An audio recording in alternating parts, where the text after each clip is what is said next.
నమస్కారం దూరదర్శన్ వార్తలకు స్వాగతం నేను వినతి ముందుగా ముఖ్యాంశాలు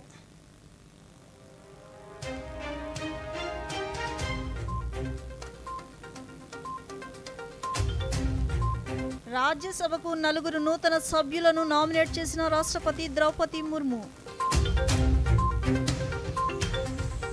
రాజ్యసభకు కొత్తగా నామినేట్ అయిన అభ్యర్థులను అభినందించిన ప్రధాని ప్రముఖ నటుడు మృతిపై విచారం వ్యక్తం చేసిన ప్రధాని నరేంద్ర మోదీ రాష్ట్ర ప్రజలకి కూటమి ప్రభుత్వం సంక్షేమం అభివృద్ధిని అందిస్తోందన్న అమలాపురం పార్లమెంటు సభ్యులు గంటి హరీష్ మాథూర్ వార్తల్లోని వివరాలు రాజ్యసభకు నలుగురు కొత్త సభ్యులను రాష్ట్రపతి ద్రౌపది ముర్ము తాజాగా నామినేట్ చేశారు. పలువురు సభ్యుల పదవీ కాలం ముగియడంతో వారి స్థానంలో కొత్త సభ్యులను నామినేట్ చేస్తూ ఉత్తర్వులు జారీ చేశారు. సాహిత్యం, సైన్స్, కళలు, సామాజిక సేవ వంటి రంగాల్లో విశేష సేవలందించిన ప్రముఖులను రాజ్యసభకు నామినేట్ చేసే అధికారం రాష్ట్రపతికి ఉంటుంది. తాజాగా లాయర్ ఉజ్వల్ నిగమ్, సదానందన్, హర్షవర్ధన్, మీనాక్షి జైన్లను రాజ్యసభ సభ్యులుగా నామినేట్ చేశారు. ఉజ్వల్ దేవారావు నిగమ్ 26/11 ముంబై ఉగ్రవాద దాడుల్లో సహా అనేక ఉన్నత స్థాయి క్రిమినల్ కేసులను వాదించిన పబ్లిక్ ప్రాసిక్యూటర్. సదానందన్ మాస్తే కేరళలో అట్టడుగు వర్గాలకు దశాబ్దాలుగా సేవలందిస్తున్న సామాజిక కార్యకర్త, విద్యావేత్త. హర్షవర్ధన్ శ్రింగ్లా భారత మాజీ విదేశాంగ కార్యదర్శిగా, దౌత్యవేత్తగా పనిచేశారు. డాక్టర్ మీనాక్షి జైన్ ప్రముఖ చరిత్రకారిణి, విద్యావేత్త.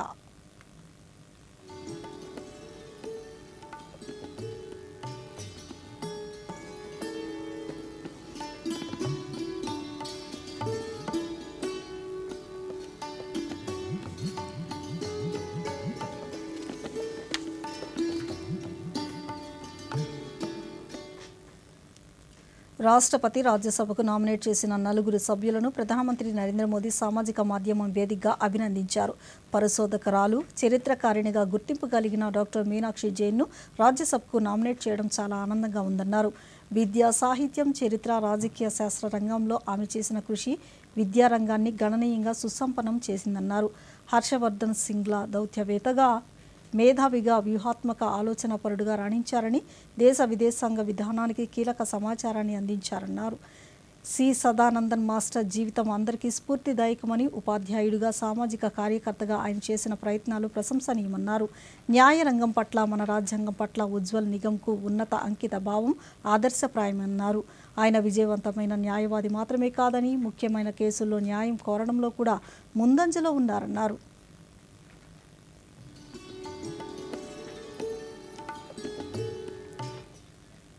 ప్రముఖ సినీ నటుడు, బీజేపీ మాజీ ఎమ్మెల్యే కోట శ్రీనివాసరావు మృతిపై ప్రధానమంత్రి నరేంద్ర మోదీ తీవ్ర దిగ్భ్రాంతి వ్యక్తం చేశారు. గత కొంతకాలంగా అనారోగ్యంతో బాధపడుతున్న కోట నేడు కన్నుమూశారు. ఈ సందర్భంగా ప్రధాని సామాజిక మాధ్యమంలో స్పందిస్తూ కోట శ్రీనివాసరావు మరణం బాధాకరమని, ఆయన విభిన్న పాత్రల పోషణతో ప్రేక్షకుల మనసుల్లో చిరస్థాయిగా నిలిచారని తెలిపారు. సామాజిక సేవలను ముందుండి పేదల సంక్షేమానికి కృషి చేసిన కోట కుటుంబానికి, అభిమానులకు తన ప్రగాఢ సానుభూతి తెలుపుతున్నట్లు ప్రధాని పేర్కొన్నారు.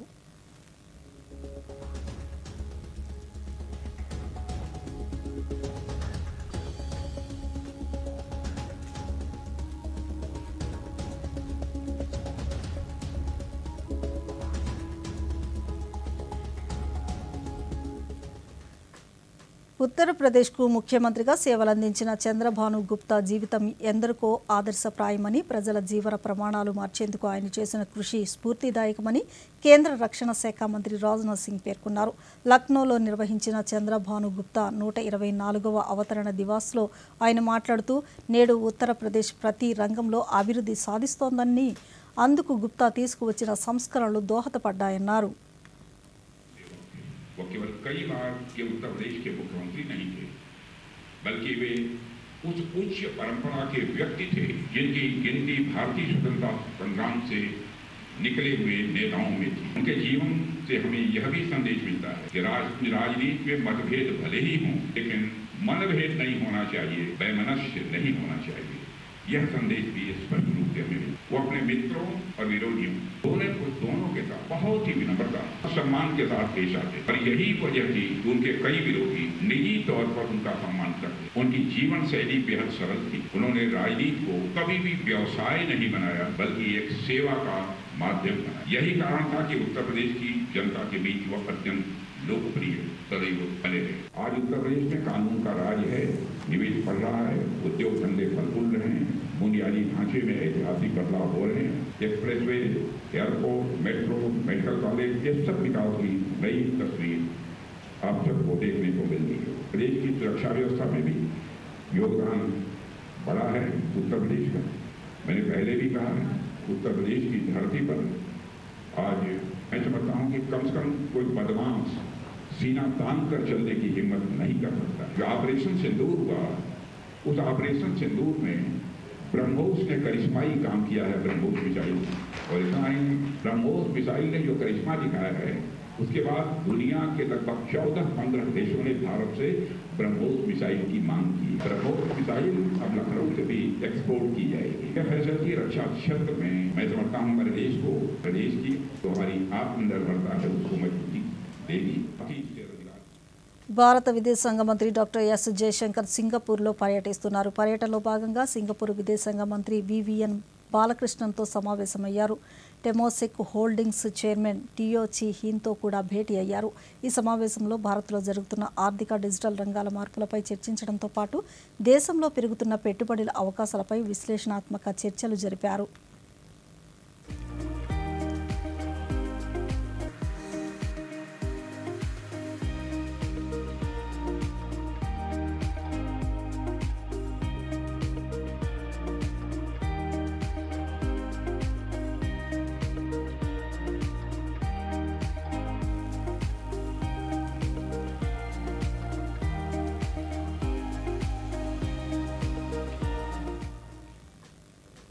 రాష్ట్రంలో ఏర్పడిన కూటమి ప్రభుత్వం సంక్షేమంతో పాటు అభివృద్ధిని కూడా ప్రజలకు అందిస్తోందని అమలాపురం పార్లమెంటు సభ్యులు గంటి హరీష్ మాథూర్ పేర్కొన్నారు. డాక్టర్ బిఆర్ అంబేద్కర్ కోనసీమ జిల్లా ముమ్మిడివరం నగర పంచాయతీలో నిర్వహించిన సుపరిపాలనలో తొలి అడుగు కార్యక్రమంలో పాల్గొన్నారు. ఇంటింటికి వెళ్లి ప్రజలకు అందుతున్న సంక్షేమాన్ని అడిగి తెలుసుకున్నారు. 50 లక్షల రూపాయల ఎంపీ నిధులతో నిర్మించిన సీసీ రోడ్లను ప్రారంభించారు. ఈ సందర్భంగా మాట్లాడుతూ ఉపాధి హామీ, జల్ జీవన్ మిషన్ పథకంతో పాటు రాజధాని అమరావతి, పోలవరం పనులకు కేంద్రం నుంచి నిధులను తీసుకువస్తున్నట్లు తెలిపారు. ఈ ఒక సంవత్సరంలోని మనం చేసిన అభివృద్ధి, సంక్షేమం ఇవన్నిటినీ కూడా నేరుగా ప్రజల దగ్గరికి ప్రతి ఇంటికి తీసుకెళ్లి వాళ్ళతో మాట్లాడడం జరిగింది. వాళ్ళ నుంచి కూడా మేము అందరూ అడగడం జరుగుతుంది. ఏ విధంగా ఈ సంవత్సరం పరిపాలన మీకు ఎలాగ అనిపిస్తుందని, అందరూ కూడా చాలా బాగుందని కూడా వాళ్ళు తెలియపరుస్తున్నారు. అలాగే మనము ఈ సంవత్సరంలోని మనం ఏ విధంగా అభివృద్ధి కార్యక్రమాలు చేసాం, అధికారంకి వచ్చిన వెంటనే కేంద్రంలో మొదటి బడ్జెట్ కూడా మీరు అందరూ ఒక్కసారి గమనిస్తే అమరావతికి సుమారు 15,000 కోట్ల రూపాయలు రాజధాని కట్టడానికి మంజూరు చేయడం జరిగింది. పోలవరం పూర్తి బాధ్యత కేంద్రం తీసుకుంటుందని అది కూడా.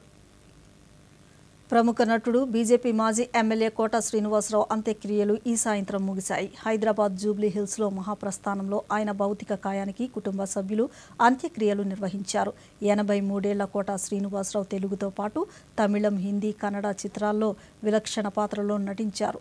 9 నంది పురస్కారాలతో పాటు 2015లో అప్పటి రాష్ట్రపతి ప్రణబ్ ముఖర్జీ చేతుల మీదుగా పద్మశ్రీ పురస్కారం అందుకున్నారు.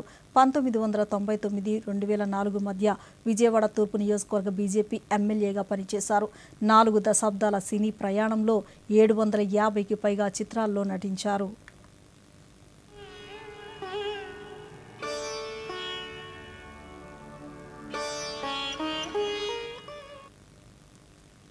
పార్టీలకు అతీతంగా ముఖ్యమంత్రి సహాయ నిధి ద్వారా పేద వర్గాలకు రాష్ట్ర ప్రభుత్వం అండగా ఉంటుందని రాష్ట్ర వ్యవసాయ శాఖ మంత్రి కింజారపు అచ్చెన్నాయుడు అన్నారు. శ్రీకాకుళం జిల్లా నిమ్మాడలో వివిధ అనారోగ్య సమస్యలతో పలు ఆసుపత్రుల్లో చికిత్స పొందుతున్న వారికి 26,19,617 రూపాయల విలువైన చెక్కులను 13 మంది లబ్ధిదారులకు మంత్రి అందజేశారు. ఈ సందర్భంగా మంత్రి మాట్లాడుతూ ప్రాణాపాయ స్థితిలో అత్యవసరంగా అప్పు చేసి వైద్యం చేయించుకున్న పేదలకు సీఎం రిలీఫ్ ఫండ్ కొండంత అండగా నిలుస్తుందన్నారు.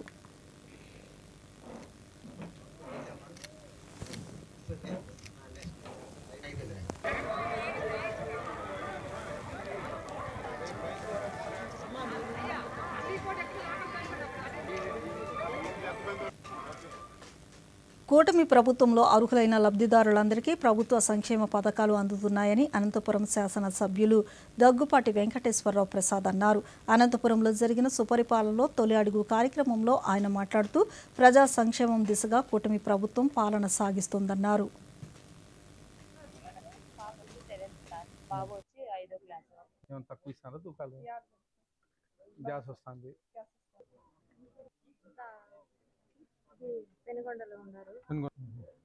ఏం పనికి పోతాడా?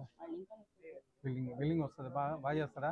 ఇచ్చినాడే అట్లా క్షమిస్తాడు ఆయన మంచి హృదయంతో. ఏం పనికి పోతాడా?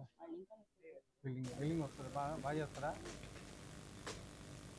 మాతృభాష కన్న తల్లి వంటిదని, మాతృభాష పరిరక్షణకు ప్రతి ఒక్కరూ కృషి చేయాలని రాజ్యసభ మాజీ సభ్యులు టీజీ వెంకటేష్ అన్నారు. కర్నూలులో తెలుగు భాషా పరిరక్షణ సమితి ఆధ్వర్యంలో కొనసాగుతున్న రాష్ట్ర స్థాయి సదస్సులో ఆయన మాట్లాడుతూ విదేశాల్లో స్థిరపడిన తెలుగువారి తెలుగు భాష అభివృద్ధికి కృషి చేస్తున్నారన్నారు.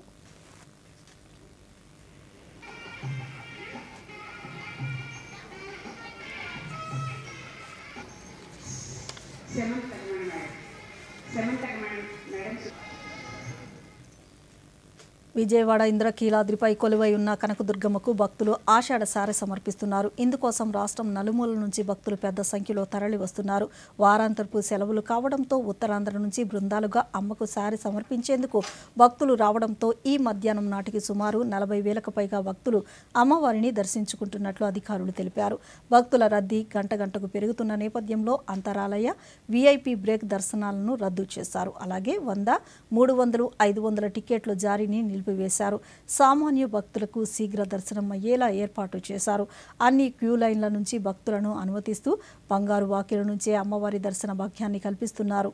ఆషాఢ సారె సమర్పించేందుకు వస్తున్న భక్తులు మహామండపం 6వ అంతస్తులో ప్రత్యేకంగా ఏర్పాటు చేసిన అమ్మవారి ఉత్సవ విగ్రహం వద్ద ప్రత్యేక పూజలు నిర్వహించి సారె సమర్పిస్తున్నారు.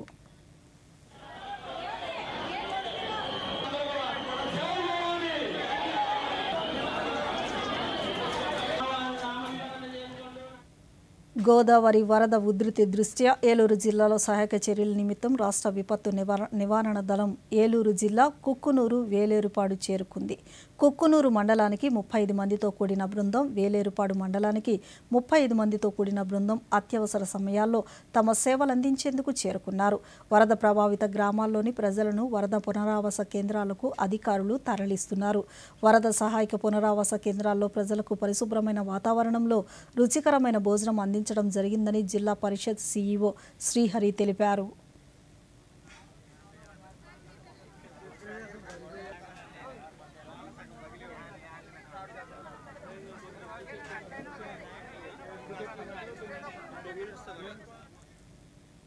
నెల్లూరులోని ఏసీ సుబ్బారెడ్డి స్టేడియంలో కొనసాగుతున్న 10వ రెవెన్యూ క్రీడలను రాష్ట్ర భూ పరిపాలిత ప్రధాన కమిషనర్, ప్రత్యేక రెవెన్యూ కార్యదర్శి జి జయలక్ష్మి సందర్శించారు. మహిళా విభాగంలో 35 సంవత్సరాలలోపు 100 మీటర్ల, 200 మీటర్లు, డిస్కస్ త్రో, జావలిన్ త్రో విభాగాల్లో విజేతలకు బహుమతులను అందించారు. ఈ సందర్భంగా వారు మాట్లాడుతూ క్రీడలు మానసిక, శారీరక ఆరోగ్యాన్ని అందిస్తాయని, మహిళలు క్రీడల పట్ల ఆసక్తిని ప్రదర్శించడం స్ఫూర్తిదాయకమన్నారు.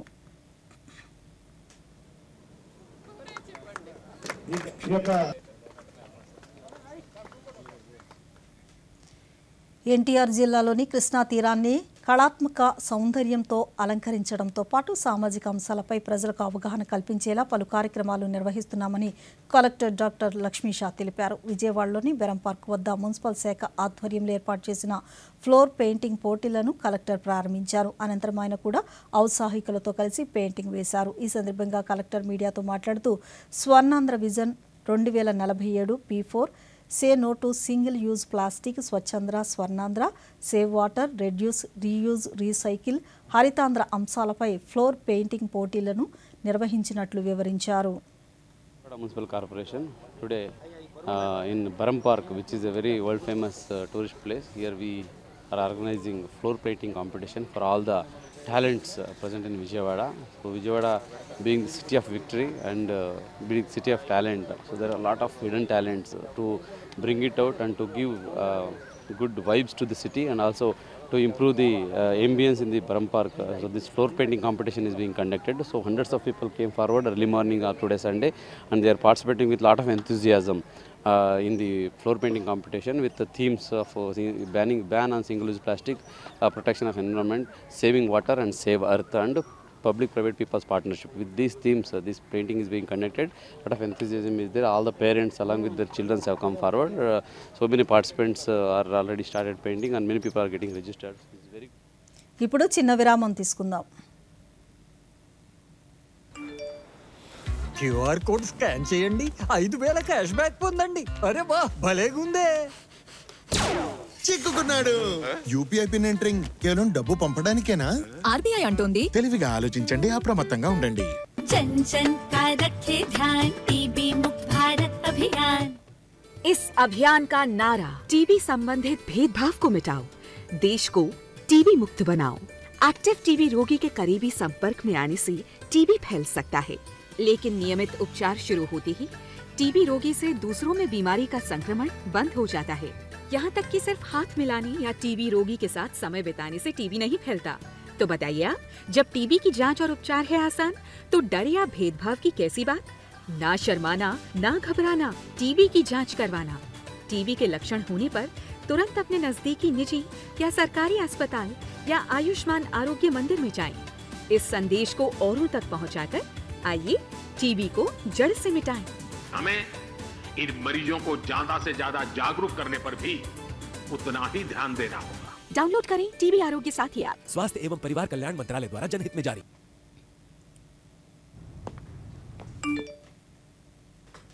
తిరిగి వార్తలకు స్వాగతం.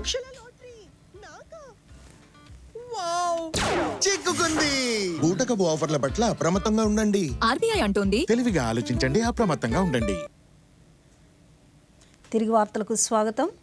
ఉద్యోగుల భవిష్య నిధి సంస్థ తాజాగా రూపొందించిన పథకంతో యువతకు ఉద్యోగ అవకాశాలు పెరగడంతో పాటు సామాజిక భద్రత లభించనుందని గుంటూరులోని ఉద్యోగుల భవిష్య నిధి ప్రాంతీయ కార్యాలయ ఉప కమిషనర్ ఎస్ తానయ్య అన్నారు.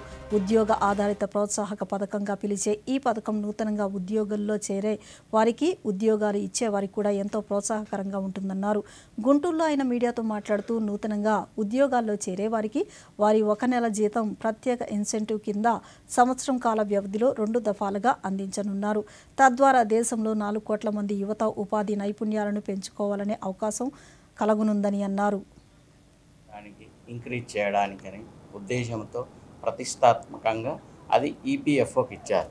కార్మికులు ఎవరైతే కొత్తగా ఉద్యోగంలో జాయిన్ అవుతారో వారికి, ఎవరినైతే కొత్తగా జాయిన్ చేస్తారో ఆ యజమానులకు ఈ స్కీమ్ ఎక్కువగా ఉపయోగపడుతుంది. సో కొత్తగా జాయిన్ అయిన ఉద్యోగులకి 1 నెల జీతం 2 ఇన్స్టాల్మెంట్లో ఇస్తారు. తర్వాతనే 6 నెలలు వాళ్ళు పనిచేసి వాళ్ళ జీతం తీసుకున్న తర్వాత వారికి 15,000లో 50% 6 నెలల తర్వాత వాళ్ళ అకౌంట్లో వాళ్ళ డైరెక్ట్ డెబిట్ 12 నెలలు. చిత్తూరులోని నిరాశ్రయుల వసతి గృహాన్ని గత రాత్రి MEPMA mission director N Tej Bharat తనిఖీ చేశారు. వంటశాలలో ఆహార పదార్థాల తయారీ విధానం, పచారీ సామాగ్రి తేదీలను, వసతి పొందుతున్న వారి రికార్డులను పరిశీలించారు. అనంతరం వసతి పొందుతున్న వారి నుంచి నిర్వహణ విధానం, లోటుపాట్లను అడిగి తెలుసుకున్నారు. అనంతరం పేదలకు దుప్పట్లు పంపిణీ చేశారు. ఈ సందర్భంగా ఆయన దూరదర్శన్తో మాట్లాడుతూ మున్సిపల్ శాఖ, మెప్మా సంయుక్త ఆధ్వర్యంలో నడుస్తున్న కేంద్రాలలో వసతి సౌకర్యాలు మెరుగుపరిచేందుకు కృషి చేస్తామన్నారు. రాష్ట్రాల నుంచి అందరూ వదిలేసి రోడ్ల మీద వాళ్ళని ఇచ్చి వాళ్ళని తీసుకొచ్చి షెల్టర్లో వాళ్ళకి నివాసం అనేది ఏర్పాటు చేయడం దీని యొక్క ముఖ్య ఉద్దేశం. ఇది మెప్మా తరఫు నుంచి అలాగే మున్సిపల్ కార్పొరేషన్ తరఫు నుంచి నిధుల మీద నడుస్తా ఉంది. ఇందులో ముఖ్యంగా జోసఫ్ రాజు గారు ఎవరైతే ఎన్జిఓ సపోర్ట్ చేస్తున్నారో ముందుగా అప్రిషియేట్ చేయాలి. ఎందుకంటే వారు ఓన్ ఫండ్స్ పెట్టుకుని ప్రభుత్వం నుంచి టైంకి రిలీజ్ కాబోయిన ఓన్ ఫండ్స్ తో స్వచ్ఛ సర్వేక్షణ్ 2024లో సూపర్ స్వచ్ఛతా లీగ్ అవార్డుకు విజయవాడ నగరపాలక సంస్థ ఎంపికైందని కమిషనర్ ధ్యానచంద్ర తెలిపారు. 17వ తేదీన న్యూఢిల్లీలో విజ్ఞాన్ భవన్లో జరిగే స్వచ్ఛ సర్వేక్షణ్ కార్యక్రమం 2024లో రాష్ట్రపతి ద్రౌపది ముర్ము చేతుల మీదుగా అవార్డు అందుకోబోతున్నట్లు తెలిపారు. విజయవాడలో ఆయన మీడియాతో మాట్లాడుతూ స్వచ్ఛ సర్వేక్షణ్ 2024లో భాగంగా మొట్టమొదటిగా సూపర్ స్వచ్ఛతా లీగ్ ప్రవేశపెట్టిన సంవత్సరంలోనే విజయవాడ నగరం ఎంపిక కావడం గర్వకారణమన్నారు. ఇండోర్, నవీ ముంబై, సూరత్ నగరాల జాబితాలో విజయవాడ నగరం కూడా చేరినందుకు స్థానిక ప్రజలకు, సిబ్బందికి, ప్రజాప్రతినిధులకు ఎంతో గర్వకారణమన్నారు. Part of Super Swachh League. So this time uniquely a separate segment is created for those performers who have been consistently doing well in last 2-3 years. So I feel today Vijayawada being part of that Super Swachh League itself is a great achievement, and I think the entire the achievement is dedicated to the public of Vijayawada because of being very proactive. As you know, last 1 year back we faced unheard floods in which approximately 50% of the city was underwater, and under the leadership of Chief Minister of Andhra Pradesh, who came and బౌద్ధ మతంలో విశిష్ట స్థానం కలిగిన 14వ Dalai Lama 90వ జన్మదినాన్ని పురస్కరించుకునే అంతర్జాతీయ బౌద్ధ సమైక్య ప్రత్యేక సదస్సును న్యూఢిల్లీలో నిర్వహించింది. ఈ కార్యక్రమంలో దలైలామా ఆధ్యాత్మిక జ్ఞానం, ప్రపంచవ్యాప్తంగా ఉన్న ఆయన ప్రభావం, బౌద్ధ మతాభివృద్ధికి, భారతదేశానికి, అంతర్జాతీయ సమాజానికి అందించిన సేవలను స్మరించారు. అహింసకు వ్యతిరేకంగా ప్రేమ, త్యాగానికి ప్రతీకగా ప్రపంచవ్యాప్తంగా గుర్తింపు పొందిన దలైలామా హిమాలయ ప్రాంతాల్లో బౌద్ధ మత పునరుద్ధరణలో కీలక పాత్ర పోషించారు. 1959లో భారతదేశానికి వలస వచ్చిన తర్వాత ఇక్కడే నివసిస్తూ భారతీయ సంస్కృతిని తనదిగా భావిస్తూ జీవిస్తున్నారు. నాలంద బౌద్ధ సంప్రదాయాలను తన ఆధ్యాత్మిక ఆలోచనకు పునాది వేసుకుని ఆ దిశగా తన విజ్ఞానాన్ని విస్తరిస్తూ ముందుకు సాగుతున్నారు.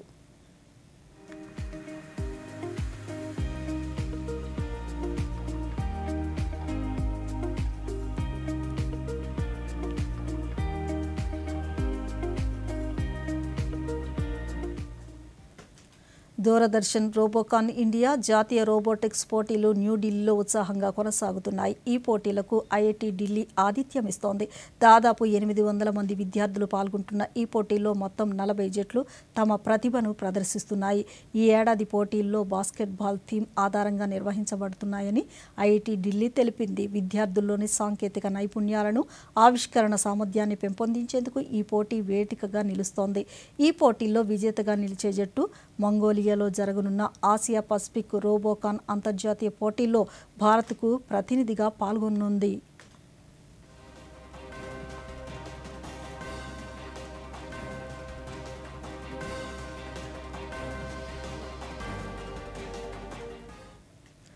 అక్షయం 4 అంతర్జాతీయ అంతరిక్ష కేంద్రం మిషన్లోని అంతరిక్ష యాత్రికులు జూలై 15న భారత కాలమానం ప్రకారం మధ్యాహ్నం 3 గంటలకు భూమిపైకి తిరిగి చేరనున్నారని కేంద్ర మంత్రి జితేంద్ర సింగ్ తెలిపారు. మిషన్లో భారత్కు చెందిన అంతరిక్ష యాత్రికుడు సుభాన్సు శుక్లతో పాటు మిగిలిన అంతరిక్ష యాత్రికులు స్పేస్ ఎక్స్ డ్రాగన్లోని స్పేస్ ఫేసింగ్ పోర్ట్ నుంచి అన్డాక్ చేసి భూమిపైకి ప్రయాణం మొదలుపెట్టనున్నారు.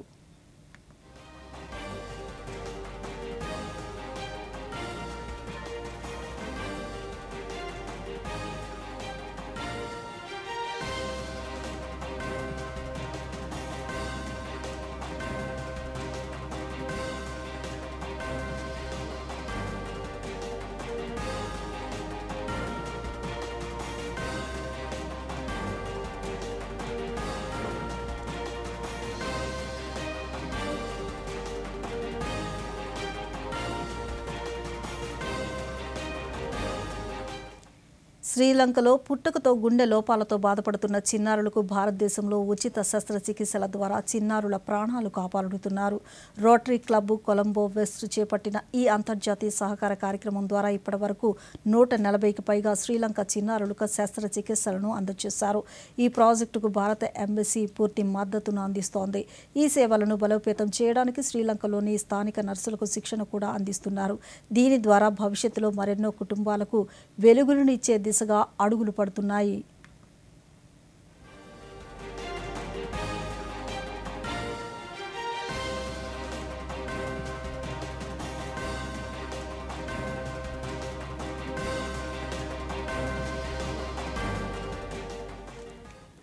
భారత ఉత్సవ్ పేరుతో ఫెస్టివల్ ఆఫ్ ఇండియా కార్యక్రమాన్ని మాస్కోలో ఘనంగా నిర్వహించారు. మాస్కో ప్రభుత్వం, రష్యాలోని భారత రాయబార కార్యాలయం సహకారంతో ఐకానిక్ మానేజినాయా స్క్వేర్లో ఈ ఉత్సవాన్ని నిర్వహించారు. ఈ కార్యక్రమంలో భారతీయ సాంస్కృతిక బృందాలు కూచిపూడి, కథక్, భరతనాట్యం, ఒడిస్సీ వంటి నృత్య ప్రదర్శనలో ప్రేక్షకులను ఎంతగానో ఆకట్టుకున్నారు.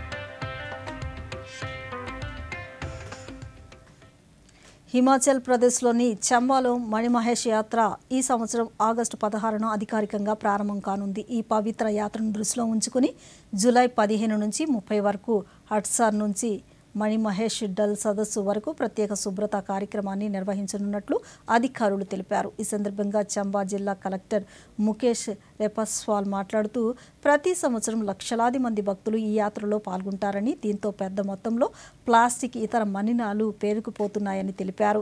ఈ నేపథ్యంలో ఈసారి ముందస్తుగా శుభ్రత చర్యలు చేపట్టాలని నిర్ణయించామని పేర్కొన్నారు.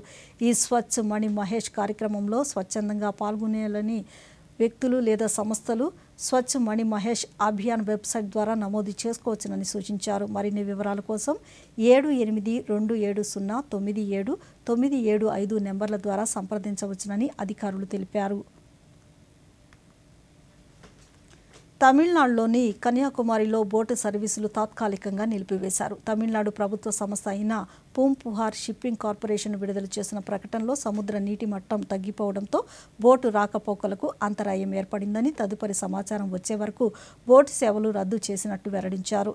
ప్రతిరోజు వేలాది మంది పర్యాటకులు కన్యాకుమారికి చేరుకుని సూర్యోదయం, సూర్యాస్తమయం, సముద్ర మధ్యలోని వివేకానంద రాక్ మెమోరియల్, గాజు వంతెన వంటి ప్రదేశాలను సందర్శిస్తుంటారు. పర్యాటకుల భద్రత దృష్ట్యా సముద్రపు నీటి మట్టం మెరుగుపడే వరకు బోటు సేవలు తాత్కాలికంగా నిలిపివేస్తున్నట్లు అధికారులు తెలిపారు.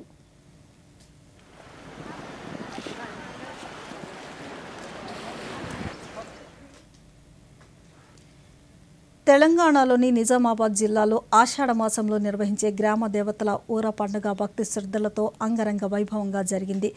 ఊరేగింపులోని పోతరాజుల విన్యాసాలు ప్రత్యేక ఆకర్షణగా నిలిచాయి. సుమారు 75 ఏళ్ల క్రితం ప్లేగు, అతిసార వంటి అంటువ్యాధులు విజృంభించడంతో వేలాది మంది ప్రజలు, పశువులు ప్రాణాలు కోల్పోయారు.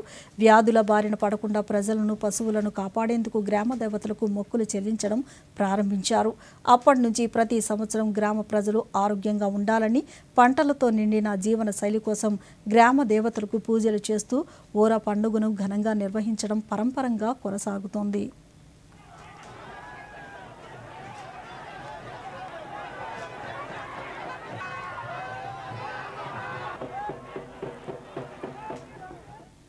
గుజరాత్ ఖేడాలోని సలోన్లో మహిళలకు కృత్రిమ ఆభరణాల శిక్షణ శిబిరాన్ని నిర్వహించారు. మహిళల సామాజిక, ఆర్థిక సాధికారత కోసం కేంద్ర సామాజిక సంక్షేమ శాఖ సహకారంతో ప్రయత్న సంస్థ ఆధ్వర్యంలో సీడ్ ప్రాజెక్ట్ నిర్వహించారు.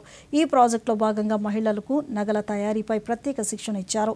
ఈ శిక్షణ శిబిరంలో గ్రామీణ ప్రాంతాల మహిళా సంఘాల నుంచి వచ్చిన 26 మంది మహిళలు పాల్గొన్నారు. ఈ శిక్షణ ప్రధానంగా మహిళలకు జీవనోపాధి అవకాశాలు కల్పించేందుకు, వారి సామాజిక స్థితిని మెరుగుపరిచేందుకు దోహదపడుతుందని శిక్షణ నిర్వాహకులు తెలిపారు.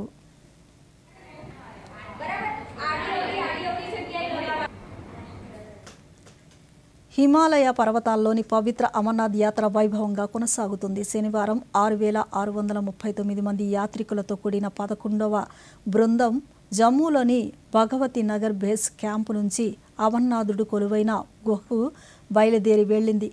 భగవత్ నగర్ బేస్ క్యాంపు నుంచి అమర్నాథ్ గుహ వరకు పలు ప్రాంతాలలో అధికారులు కట్టుదిట్టమైన భద్రతను కల్పించడంతో పాటు భక్తులకు అవసరమైన త్రాగునీటిని అందిస్తున్నారు. కాగా ఇప్పటి వరకు అమర్నాథ్ గుహలోని హిమలింగాన్ని 1,22,000 మంది భక్తులు దర్శించుకున్నట్లు అధికారులు తెలిపారు.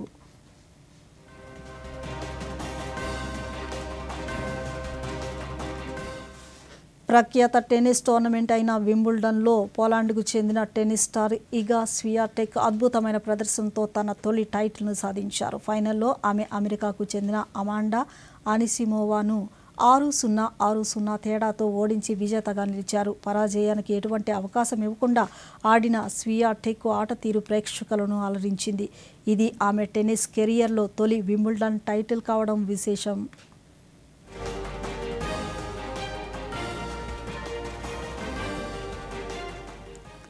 ప్రధానమంత్రి నరేంద్ర మోదీ తన మనసులోని భావాలను దేశ ప్రజలతో పంచుకునే మన్ కీ బాత్ కార్యక్రమం 124వ సంచిక ఈ నెల 27వ తేదీ ఆదివారం ఉదయం 11 గంటలకు ప్రసారమవుతుంది. ప్రజలు తమ అభిప్రాయాలను నమో యాప్ ద్వారా కానీ స్వర సందేశం అయితే 1800117800 నెంబర్కు ఈ నెల 25వ తేదీలోగా పంపించవచ్చు. అలాగే www.mygov.in వెబ్సైట్ ద్వారా కానీ 1922 నెంబర్కు మిస్డ్ కాల్ ఇవ్వడం ద్వారా తిరిగి మన మొబైల్కు వచ్చే సంక్షిప్త సందేశంలో లింక్ ద్వారా కూడా అభిప్రాయాలను తెలియజేయవచ్చు. ఆకాశవాణి సమన్వయంతో దూరదర్శన్ ఛానల్ మన్ కీ బాత్ కార్యక్రమాన్ని ప్రసారం చేస్తాయి. ఈ కార్యక్రమం తెలుగు అనువాదం వెనువెంటనే దూరదర్శన్ సప్తగిరిలో ప్రసారమవుతుంది.